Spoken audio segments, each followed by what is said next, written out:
Thank you for joining the Asheville Rise Stronger Together podcast. This is your host, Jessica Knupp with the Asheville Area Chamber of Commerce. I hope you enjoy today's episode. Today we are here with Katie Reph with Accessible Towns. We're continuing on with our Women Who Lead, Building Community Through Business.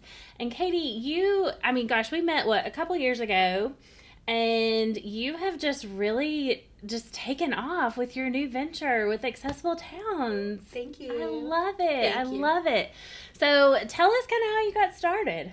Sure. Okay, so I've worked in accessibility advocacy in one form or another for the better part of my career. And I started in the home setting, helping people with like aging in place or like modifying their homes for surgical care. Right. And while I really enjoy the work in the home, what I came to realize is just how important that work is more on like a larger scale and like out in the community. Yeah. So something was like kind of brewing in my brain a little bit of like how to translate this a little bit more to the like more commercial space.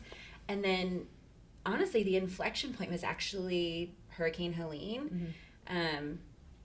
I was able to do a lot of work during the storm and like being able to help a lot of people, but without like traditional support services, it became really clear that it's unbelievably important for people to be able to access community on their own and be able to be like self-sufficient and self-supporting. So it really happened then. I remember thinking about how many like incredible establishments we had that were serving free lunches or who were out on the sidewalks like handing out meals and supplies and those kind of things.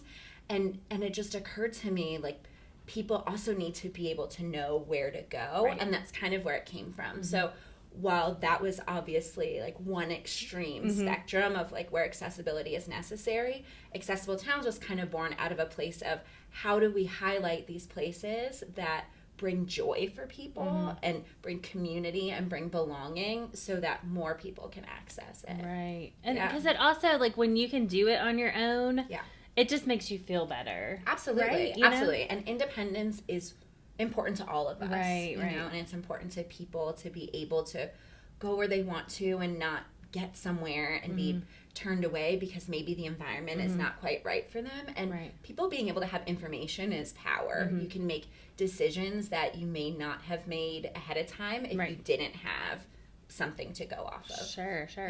So what does it look like? Yeah, so we have launched a geo directory. It started here in Asheville. We've assessed over 400 businesses here, and they are listed here. Just recently, we also assessed Marco Island, so that has been updated to the platform.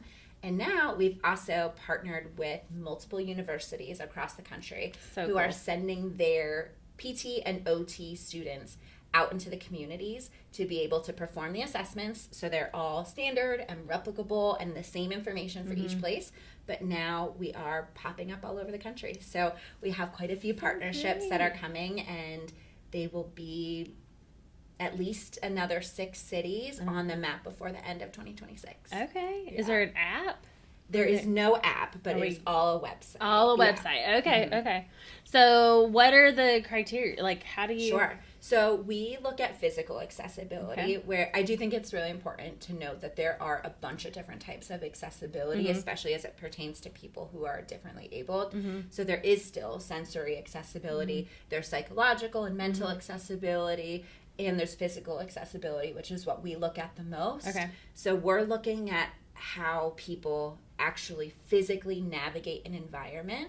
So we look at different things out in the community, like the availability of accessible parking. We look at how far that parking is from any given establishment.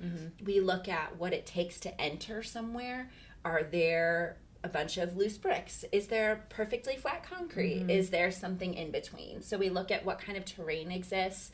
We look at what sort of seating options exist. You know, are there only high tops? Are there booths, tables, some high tops, and some couches? We look at different things like that of like how can people be accommodated to actually use a space. And then we look at restrooms. Like, can someone actually physically get there? And once they get there, can they use that? So the checklist that we use, we kind of look at almost like the highest level of accessibility. Sure. Like when you think of higher level, it's like if you could imagine if someone was coming to your establishment in a power wheelchair, how would they navigate your space? And by looking at it from that standpoint, we're hopeful that we're able to capture valuable information still for people who may just use a cane or may just have low endurance and need to be able to park close and get in and out simply. So it's trying to keep a wide lens of different people and like capture as much information as possible to help as many people as possible while still understanding that accessibility is such a unique experience. And we know that our specific list does not encapsulate everything that is necessary. But that's what we're trying to get a wide net and be able to establish it that way. Yeah. So how do you, like, out in the community and, like, building those partnerships? I mean, that's what we're all about here at the Chamber. And so how has that evolved for accessible Sure. kids? So I actually have, like, a couple cute stories. Great. Please about share. That. So I am an ambassador for the Chamber. Yes, thank you. One of them, for example, I came to business after hours at NC Stage Company, and I met some of the staff there that day and just briefly told them about what I do. And they were like, hey, we've actually been working through trying to be more accessible. You know, is there any way you could give us some tips? I was like, absolutely. Like, this is what I do. This is what I do for a living, and I would love to. So we like had a great time at the event. We saw like a cute scene when they were like performing, which was really fun. I even won a door prize that day. Ooh, you were on fire. I was on fire. So we met, and then we set up a day in the future to be able to get together and just like, you know, when the environment is quiet and open, to just kind of talk through some situations. So first and foremost, I will give them a whole lot of credit. They had already had like clearly like an accessibility champion as part of their staff who had looked into a bunch of different options already. They've been looking into captioning services and just different things to be able to appeal to more people. We went through the environment. We looked at a couple different ways to make minor changes. We looked at just some general website things because how you communicate your accessibility to people is also really important. But yeah, just made some like minor tweaks. And in doing that too, we were also able to have a relationship with City of Asheville's ADA coordinator to be able to work through some issues that fall into a little bit more civil arena around sidewalks and entries and things like that. So just meeting at an after hours led to this like really cool domino effect, and it's been really awesome. And their commitment to being more accessible before I ever even walked in the door is really cool to see. And like it just like those are businesses that I think shine in the community because when people really want to be more inclusive, like that's clear and like that translates a lot. Right. Absolutely. Oh, that's so great. I mean, and those are the types of relationships that we want to foster through our members and in our community. And this comes up pretty much on every one of our podcasts, just like the relationship building of our area and just how supportive we are, especially after the hurricane. We were like that before, but just even more so now. So yeah, I just love how our community comes together. Me too. You know, as far as, you know, from a business like standpoint, like how do businesses like, do they reach out to you? Are you reaching out to them? Like what does that look like? So it kind of goes both ways. So we have gone out into the community and just kind of walked in, introduced ourselves. We are not secret shoppers. So there's nothing happening without anyone having some idea what we're doing. We leave behind information for contact back. You know, if it's not myself assessing, you know, someone make sure that they have my information as well. But we really just approach that way, and that has started conversations. So there have been businesses who have been like, hey, while you're here, I was actually curious about da-da-da-da-da-da. Or while you're here, I was wondering if you knew someone that could help with XYZ, which has been really great. Other ways that have come about that way has been being out in the community and doing different sorts of presentations. I presented to Air Asheville, and they had some restaurants that were present who were like, hey, we have some questions this way. So I think it's really a mix of either being actually immersed in the business or just kind of being part of the business community that has led to like people being able to ask questions, which that's what we're here for. And like that especially too, like, is my commitment to like Asheville as my community. And like, I'm not charging businesses to help them be more accessible. If you want to be more accessible, let me know. And we can like work through some solutions together.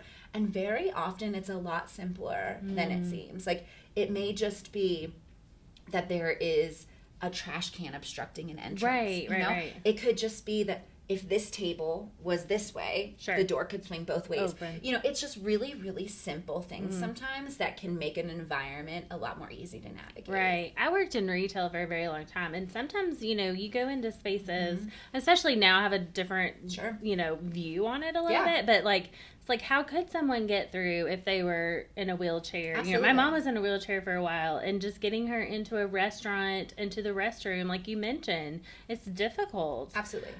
Because you got to move chairs, and you're like, oh, I'm sorry, you know. And it just made her feel bad that people were trying to accommodate her. She's like putting the spotlight on her. She's like, everybody's watching me. I'm like, nobody's watching you, you know. But what a wonderful way to also uplift people so that they can do it on their own. Well, and think about it too, like you were talking about her being in a wheelchair, but that same situation applies to like a mom with a stroller. Right? Like that same situation applies to a person who has a service animal. Like, so those like space constraints apply in so many different ways that it's not like accessibility and done well benefits everybody. Right. It really does. And those strollers, they're big, especially like the double or like the like all five of your kids like position it like crazy. I mean, I got one. Mine was small, but still, even just with one, it's hard to get around sometimes.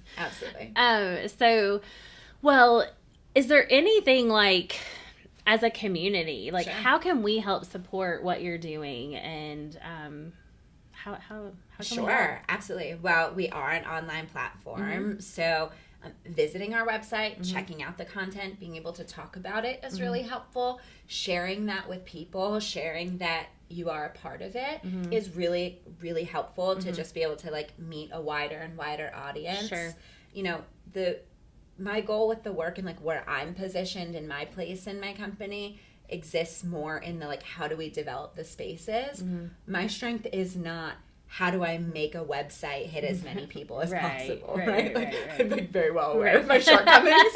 And like, that's not the place where I thrive.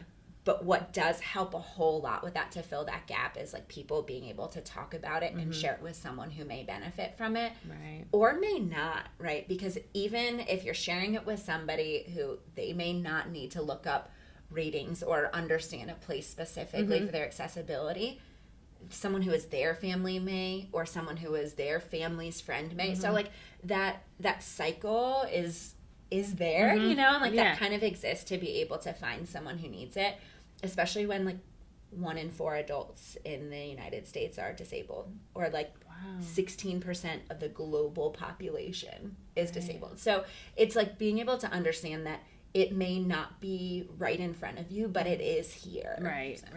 Yeah. So as you have, this has been, you know, you have expanded your reach. You had touched on prior to us getting started about how some other programs that you're working with. I would love for you to share that exciting news. Okay. So I first have to preface, though, that I actually could not have dreamed about where this has gone in the past year and a half. I don't even know how long, but I could not have dreamed of like the different channels of like being able to expand this way. So, and someone actually asked me about this year. They're like, did you expect this? And I was like, no. Like, very honestly, no, absolutely not. Sometimes those are the best, though. Aren't you they? know, I mean, So bear with me. It's a little string because I would love to like talk about how it happened. But, sure. So just doing some community outreach here. I helped with an intern program through Explore Asheville, and there was a section around like accessible tourism, which is an arena that I now live in. Right. So I was able to like, you know, just teach a class with some of the students, and then I was invited to their like presentation day of like all the things that they were, you know, that they had discovered or things that they did or recommendations they make to the community. It was a really, really sweet project. And also I love students that way. Yes. So that was fun. But anyway, when I was there, I met someone who works in a hotel here, and they asked me to come and do an assessment for their hotel. And then they mentioned that I had done that to someone who had came and talked about bringing a teachers conference here.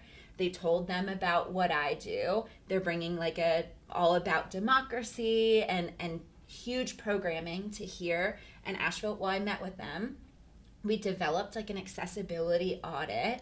So that'll be happening here and in Wilmington for K through 12 teachers. So we can teach teachers how to do some of these accessibility audits, because they wrote accessible towns, as called accessible towns, into the K through 12 curriculum for all public schools in North Carolina. So students are going to be learning how to identify barriers to accessibility, how to make places more inclusive, like right from the start. I'm sorry. It gives me chills. Wild. Yeah, I just could not have dreamed of like the ability to be able to like just help that many people understand from so young. And I really do believe like making an impact with students when they're young is like the biggest ripple effect we could ever create. Oh yeah, because you gotta when you start young, like it's I mean, you know, my son, he's in first grade, you know, and when you start talking about those things and what it looks like, and you know, you just reinforce that, absolutely, you know, at a young age, it just all like that's where you need to start. Katie, that is so amazing. I know, thank you. I'm super excited. So proud of you. It has been really, really amazing. Yeah, like, it has been so rewarding. Probably like one of the like greatest honors of my life. Actually. Yeah. Oh, I love it. We actually the Wilmington Chamber, they've been here recently to do what we call in the chamber world like an inner city visit. So they kind of come and visit Asheville and see kind of the things that we have going on, and so it's kind of cool that it's like is really cool. And like when I go to these other cities that are like being listed on the map, like I pop into their chamber, and it's a really nice thing to be able to say like, hey, I'm a member and ambassador for my own chamber. Right. So I just wanted to come in because I know that you will also have a tie to your business community. And I feel like it gives me just like a little bit of like a warm intro into a community, just to be like, hey, I met your person at so-and-so, which is helpful. And I think there's hope, or at least I hopefully think there's a little bit of understanding of like, hey, if you're an active member in good standing in your own chamber in your community, and now you're coming to ours, like, I think that just kind of makes it a little bit easier for an outsider to be coming into a different community. No, absolutely. Yeah.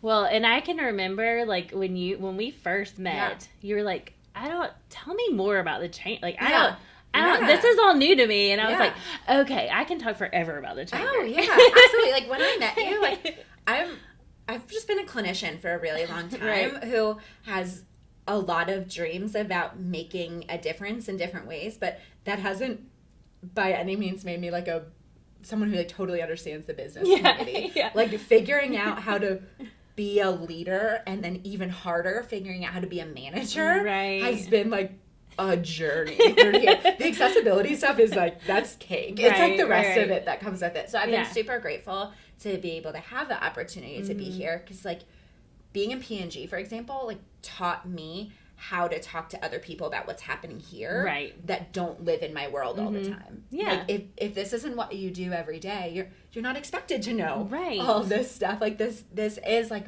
my expertise arena. But being able to like be in a group with people every week who not only want to understand my business but also want to understand me helped me understand how to talk about it more, and to be able to kind of meld language or change things up a little bit, and be more open to how things can like flow and change, instead of being so like this is the plan. This is what it's supposed to be. Yeah. So all of this has been really helpful to me all along. Oh, that's so great. I love that. I love it. Well, if anybody was there anything else you'd like to share with us today? I'll do one thing. Okay, perfect. So you can do two if you want. Thank you. I always think it's really important to just like help people understand that when it comes to accessible towns, that we're not the ADA police, right? And we're not here to chastise anyone for their space or to penalize or point fingers. You're not sending a ticket. No, God, no. No. What we're here for is we're to highlight spaces that do already have accessibility, to help people adjust if they want to be more inclusive. Like, our goal is to highlight the places that are going above and beyond, and we have places like that in our own community. People who have made their own parking spot out back so that there's accessible parking. People who bring portable ramps out, because we're not asking someone to improve a building from the 50s and now suddenly it has a ramp, and that's not always the answer. But when someone goes above and beyond, we want to talk about that, and nobody knows that you've done that if there's no way to communicate that. So that's all it is. So we just want to make sure that there's like this understanding that we're here to work together, not to push anyone down. Right. Like, we all rise together in this kind of project. Like the Asheville Rise. That's right. Asheville Rise, stronger together. That's right. You like that? I like it. I like it. Thank you so much. Well, if anybody wants to check out website, social media, how can they learn more? Either one, to find out, wherever they're headed out in the community, but also if it's a business that's looking to do an assessment, like how can they get in touch with you? Absolutely. So the easiest and quickest way is just to go to the website. We have a contact form that goes out to me directly and into the appropriate inboxes. That can be for anybody and anything. Okay. We are also on Facebook, Instagram, the regular socials. I do my best to keep those up to date, but realistically, the website, and we also have a newsletter, and I think that's actually probably the easiest way to get updates. We pass along when users submit stories. We include a feature of the week of just places that rate highly in different communities. Okay. We add stories of things that are working or improvements. We add stories about what we're doing. Yeah. Different places that you can find us and different ways to participate or advocate. So I'd also say probably our newsletter is a great place to get information, and then the website's a good place to reach out. So it's just HTTPS, it is secure, /accessibletowns.com, or just accessibletowns.com. Okay. Yeah. And we'll have that all included in the copy below, so everybody can click on that as well. Awesome. Well, Katie, thanks so much for being here today. We really appreciate it. You're doing amazing work in our community to make it more accessible and for people to be educated about what's going on in their business and then as you're visiting, Awesome. So thank you so much. You made this really easy and easy to talk to. So if you've been thinking about doing it, you should. All right. Thank you. Thanks. If you enjoyed today's episode, like, comment, and subscribe. To learn more about joining the Asheville Chamber, scan the QR code on your screen or visit ashevillechamber.org. Until next time.